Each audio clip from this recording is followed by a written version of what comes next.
Calling all entrepreneurs, get ready because it's Women's History Month, and you know what that means. We're putting the spotlight on women business owners. But this time, we're doing it a little bit different. So get ready because it's time to level up. 5, 4, 3, 2, 1.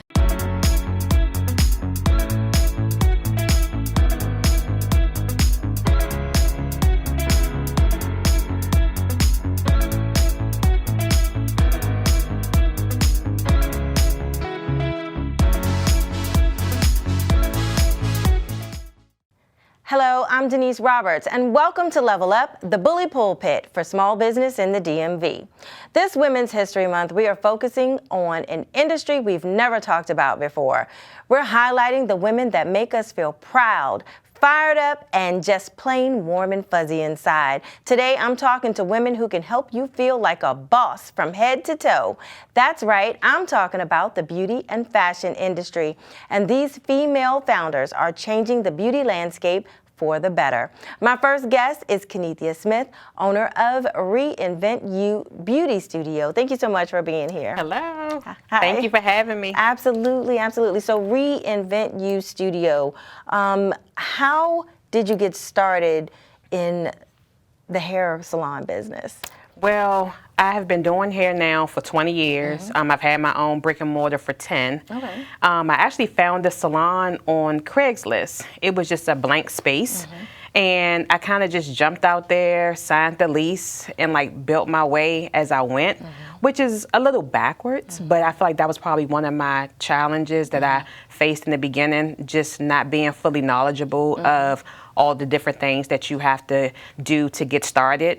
I kind of thought it was kind of simple to just go in and just put a dryer in there, put a bowl, and get started. But, you know, I had to make myself legal and do all the permitting and things like that to really fully open up as Reinvent You. Okay, yeah, you're right. That those challenges come, those are really early challenges because that means that you didn't necessarily do a lot of research before getting into that industry, right? Yes. So how did you know that you wanted to own your own business? Well, I always wanted like a boutique style salon. I just didn't know that it was going to come at the time that it came. But I'm grateful. I've been standing now for 10 years. It's a successful business that's still growing. So I'm excited about it and I'm grateful. Okay, and you said that you earlier you said that you had a full-time job before you started this business. Yes. So even when I opened up the business, I was always doing hair like part-time. Okay. So pretty much I was in the government for like 14 years. And one day I just said, you know what, let me just try to find a space. And I looked at it like a big suite. So it's a small salon. So when I got it, I just wanted the space just to work. Okay.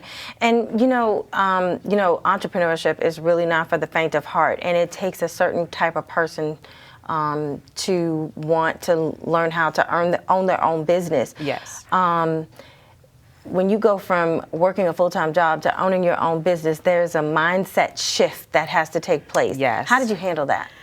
Honestly, that's one of the biggest challenges, trying to wear all the hats of being a manager, being HR, the admin person, and trying to be a stylist to create. So that is a challenge that I have faced, just trying to wear all the hats when honestly I just really just love doing hair. Okay. Yeah. Okay. Well, doing what you love, that's always a good thing.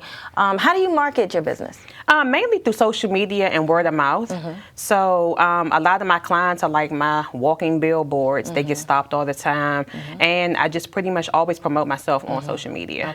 Okay. So what are some of the trends in the hairstyling, and what's hot right now? Right now, I'm going to say like bobs are forever going to be a thing. Okay. Like it doesn't matter whether or not it's a blunt cut bob, an angle bob. Cool ash blonde colors are a thing right now because it's the fall winter season, mainly the winter season. A lot of the copper cool tones are in. And so this is the bob? Yes. Okay. Like just a nice, clean, simple, sleek bob. And also like vivid, like popping colors are in. A lot of people like to have like that fashion forward kind of color. Okay. like that one there. And also extensions. Like a lot of people now are into like the micro links and the tape-ins. That's like a hot thing right now. I mainly do micro links. Tape-ins, I'm still trying to figure out if that's something that I want to promote. And a lot of ponytails are in, fishtail braids and things like that. Okay, all right. Do you, you know, I know there are braiding shops. Is that part? Okay, you don't provide that service. Okay, okay. What were some of the best and worst decisions you've had to make for your business? The best decision I made was I was able to get a grant through DC Great Street Grant, and I was able to expand the front of my salon to offer more space. One of the worst challenges I faced is during the pandemic not being fully prepared as far as financially having like working capital while we had to shut down. Okay, so how were you able to work your way through that? I was able to get another grant actually through DC that helped me to catch up on my rent. I had to lean on family. But the good thing about it is that as soon as we were able to open back up, we were full speed ahead. So, and just trying to manage money better now, just to kind of be on the safe side. Sure. So what does it take, or what things do you need in order to run a hair salon business? The biggest thing I'm gonna say is a business plan. Okay. A business plan, making sure that your business is registered, a business license. If you do have a brick and mortar, making sure that you do everything legal, like, you know, having your permits. And that the main thing is a plan. Because I feel like I've changed my salon probably like 3 times as far as the aesthetics, because when I first got there, it was mainly just me. So I only had like 1 bowl, 2 dryers. But then I opened up my mind and I changed the layout of it to where I was able to have a full staff. So now I have 4 stylists, more dryers, more bowls and things like that to accommodate everyone. So you're a job creator. Yeah. That I mean, that feels good, right? Yeah. So what advice would you have for someone who wanted to open up their own hair salon? It's a great industry to work in. The biggest thing is staying focused on yourself and not looking at what everyone else is doing, and just going with the flow of things, but making sure that, again, that you do the research. There are a lot of programs and grants out here that you can get to get assistance with, and just making sure you do everything the right way, pay your taxes. I always personally treat the hair industry like it was when I was in the government, so I made sure I have like my health insurance, my retirement, and things like that, just so that I'm not messed up, you know, later on in life where I'm just looking for a plan. Sure. Listen, it's been really great having you on today. Yes, thank you so much. Thank you so much for coming on. If people wanted to get in contact with you or find out more, how can they get in touch with you? My website is www.reinventullc.com, and my social media is reinvent_you. Kanithia Smith, thank you so much. Thank you. All right. Okay. Don't go away, because we'll be right back.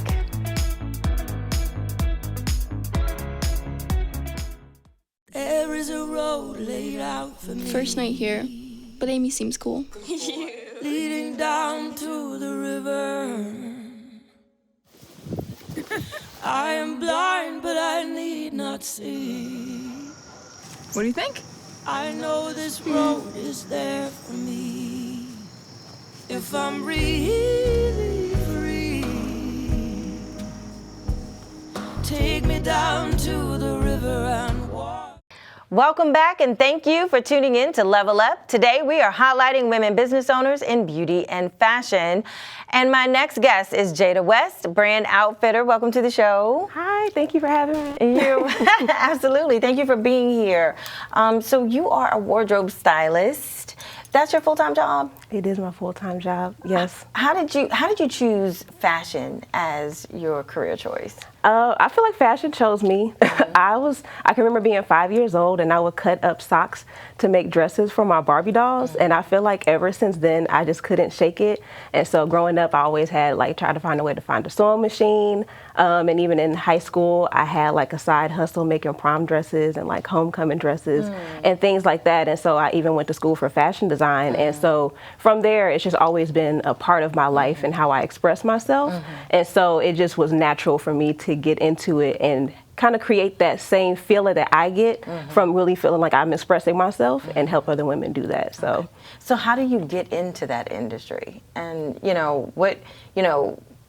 first of all, this seems like, this is a one person show, is that right? It is right now. Okay. Well, it just recently became a not one woman show, but up until now it has been. Okay. Yes. Okay. So what made you want to own your own business, and how did you get started?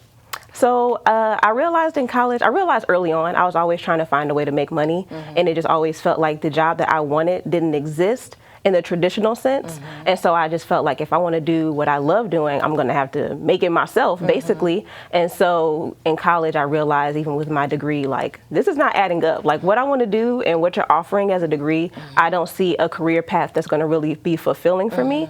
And so I kind of just accepted that I'm going to have to figure out what this looks like, and it all kind of came together. Like, it made sense. Like, I love to help other women get dressed, and how can I do that in a way where I feel like I can really maximize it? Because I could have gone the fashion design route, but I was like, that's a lot of work.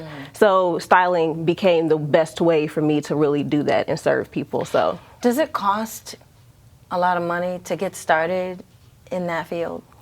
Surprisingly, it doesn't. Okay.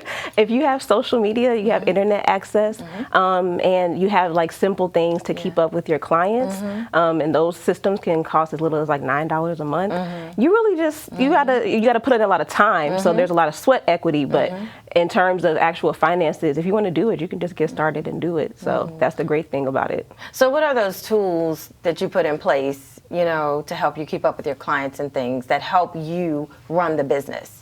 So that's a lot of trial and error. So I use a system, a client like management system called Honeybook, and so there's a lot of other options that you can use too, but that's just the best way for me to keep up with people's styles, the types of clothes that they need, their actual profile. I call it a style profile, so the things that I know I can go to for them, and then also I use Amazon to create like wish lists for them to shop from, so it's almost like having a virtual closet so that they can refer to that if I'm not able to style them in person. Okay. And social media, is that your primary form of marketing your business, marketing yourself? Yes, social media has been it for me. Like, it really helps me to get my name out there. So what are some of the most popular trends or fashions, that's out there today? So I feel like there's so many different avenues, but one of the things that I'm really excited about, it's me and my mom. I have here blazers, so suits, and wearing suits in like an unconventional way and more like a casual way is actually making a big comeback. So you're going to see a lot of sets. You're going to see people wearing blazers with like denim, wide leg denim. Gabrielle Union had an outfit that she was styled in January that looked really cute. And so that's one of the things that you're going to see a lot of. And also just sets. Like, people want to be comfortable, but they want to be cute. So you have those things like that. This is my mom again, styling her for her event. You see she has on the blazer and she has on denim shorts and sneakers. So it's like a play. Mom? Yeah, that's my mom and my sister. So it's a play on the blazer being more professional, but then dressing it down with something more casual like denim. So okay. Yes. And then here I have a client, one of my first clients actually, helping her. I took her through her wardrobe and helped her to find the pieces that she had and put them together in different ways. So she had this dress, wearing bright colors was like a really big concern for her. And so I encouraged her to wear it. Even if you don't feel like you have anywhere special to go to. She wore this to class one day and she showed me the picture and I was like, okay, I'm so proud of you. And then this is you. Surprise! Oh my goodness, I love this one so much. So you are going to a brunch, I believe. And so I wanted you to have something that was like flirty and fun and just like fresh. Like, I just wanted to feel fresh. And so we put this together and we mixed it. There's only 1 or 2 new pieces, and then we used the stuff that you had in your closet. I really loved your leather blazer. I was like obsessed with this. I was like, I have to figure out how to put that in the outfit. Yes. That was really fun. I think it's fun to work with wardrobe stylists because it's just a different way to make you feel better about yourself when you look good. So what are some of the best and worst decisions that you've had to make as a business owner and in your business? So the worst decision, I still think about this to this day. I feel like I invested a lot of money in merchandise. So before, I told you I was going through a transition, trying to figure out the best way to really like bring fashion into a business that like, made sense for me. And so I invested in a lot of clothes because I thought that retail was the way. It was not. It's a very difficult thing to get started on your own. And so I just would recommend people like take a step back and really think about the effort that it takes to build something like that and decide if you can invest at that time in business. Okay. What advice would you have for someone who wanted to, you know, become a wardrobe stylist and work with people in styling them? The best thing that you can have is confidence. Like that's the best thing, because anybody who's a stylist, and they'll tell you it is a very unconventional career path, and there's so many different avenues to take it in to really build yourself up. But the thing that's going to sell you to your clients is that you have that confidence. So you're going to be the person that's going to be in the front. You are the face of your brand as you start to build up your clientele. So if you believe in yourself, if you know your style and you own it, then that's going to inspire other people to want to feel like you do because you're already exhibiting it. And just one more question. How do you organize your time so that you're maintaining a healthy balance? Because you're a mom. Yes. Yeah. How do you balance that? It's a work in progress. But the best thing that you can do is just decide what are your priorities and then work accordingly. So my family comes first. I make sure I prioritize myself. Then I have my clients, and then anything else that comes after that is going to have to come after that. So keeping your priorities in check is going to be the best way to balance in any way of your life. So. Very good advice. Yes. Very good advice. If somebody wanted to reach out to you, how would they get in contact with you? The best way is Instagram at It's Jada West. You can also find me on TikTok at It's Jada West. It's a fun time on both platforms, so get over there and see what's happening. Jada, thank you so much for being on the show. Thank you. It's a pleasure. Okay, don't go away, because Level Up will be right back.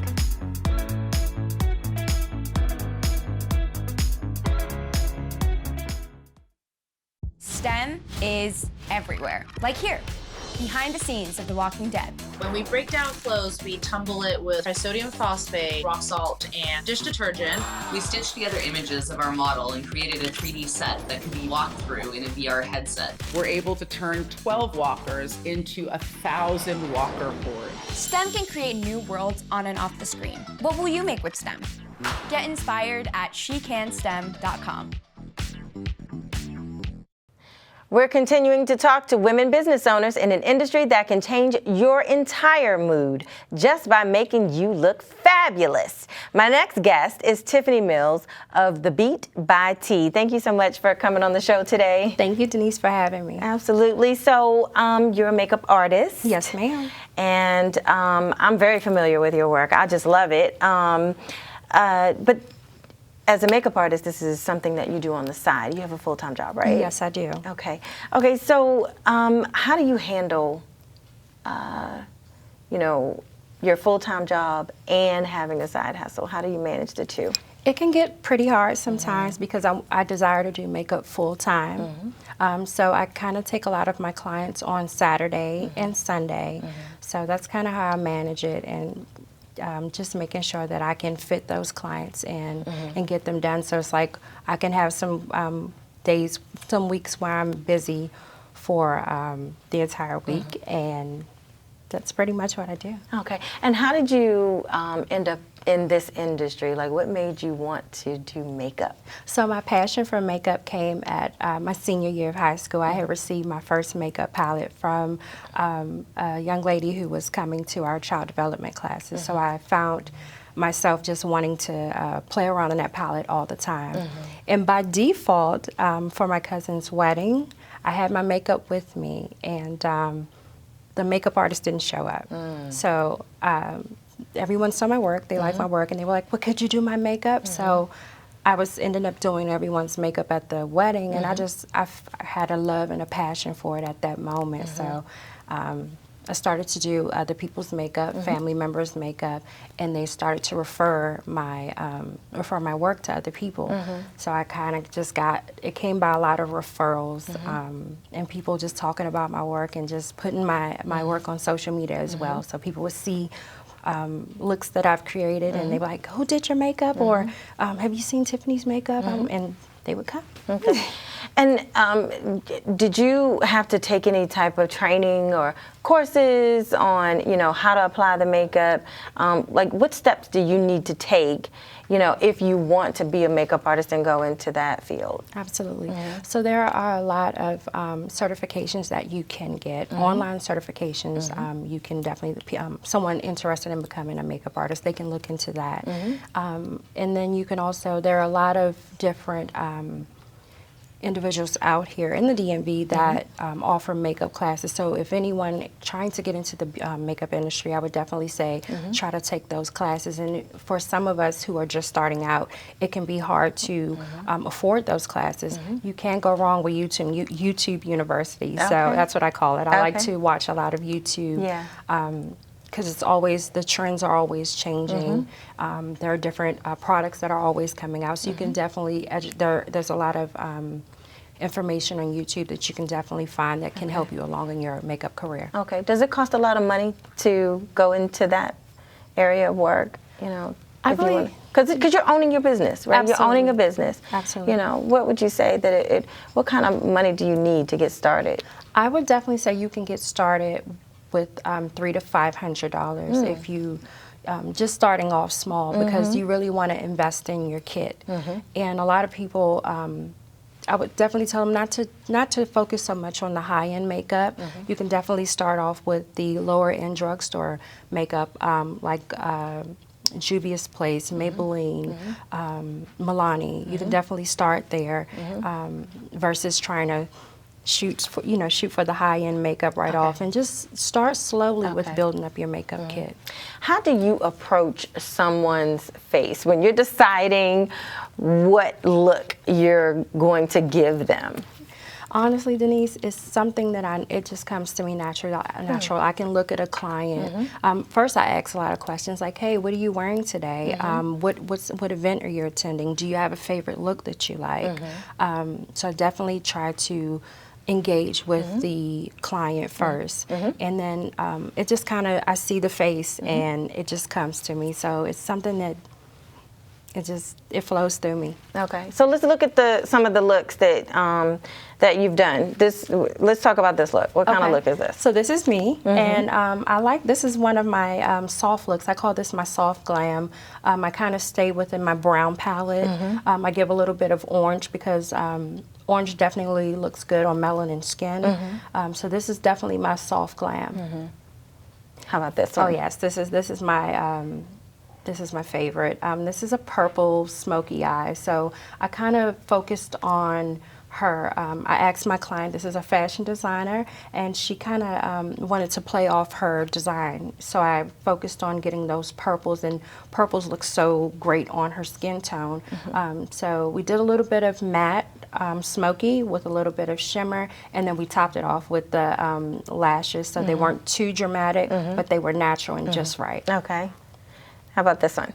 This is my mother, and this is my blue smoky eye. So what I wanted to focus on in this look, I didn't want to, I wanted her eyes to speak. So that's what we did. We went heavy on the navy blues and the indigo blues, and we kept the lips a little natural. My mom likes dark lipstick, so I wanted to challenge her to kind of go with a natural tone. So yeah, this is definitely one of my favorites. Okay, okay. What's the best decision that you've made about this business? Getting into it. Okay. And constantly working towards my goals, and just trying to enjoy what I'm doing. And what have you learned from being in business? I've learned that it can be challenging at times. It's forever, it's always evolving. Makeup is always going to evolve. The looks are always going to change. And I just learned that stay in your own lane and grow and be confident in what you do. Okay, okay. Okay. Do you have any advice for someone who's looking to get into the makeup industry? Yes. Confidence. Confidence. Be confident in your work. Be confident in your ability to become a makeup artist, and research a makeup artist. Research pricing. Research what looks are in, and I would say go from there. Okay. Okay. Tiffani, thank you so much for coming on today. If anybody wanted to get in contact with you, how would they reach you? Absolutely. I am on IG at the Beat by T MUA06, and you can also reach me by email, and that's Tiffani, TIFFANI.mills@yahoo.com. Thank you so much again. Thank you. All right. And that's our show for today. Again, I want to thank my guests, Kanithia Smith, Jada West, and Tiffani Mills. This show and previous episodes are posted on our YouTube channel, Level Up CTV. So make sure you go out there and hit the subscribe button. Also, join our small business club for a chance to showcase your business on this show. Send an email with the link to your company website to levelup@pgctv.org. Another way to see your business on the show, take a selfie and make it sure it is you taking the picture of you and your business. But it has to be a selfie. Send it to me on Twitter at Denise G. Roberts, and be sure to use the hashtag #LevelUpSelfie. I'm Denise Roberts, your host, and I will see you next time on Level Up, the Bully Pulpit for small business.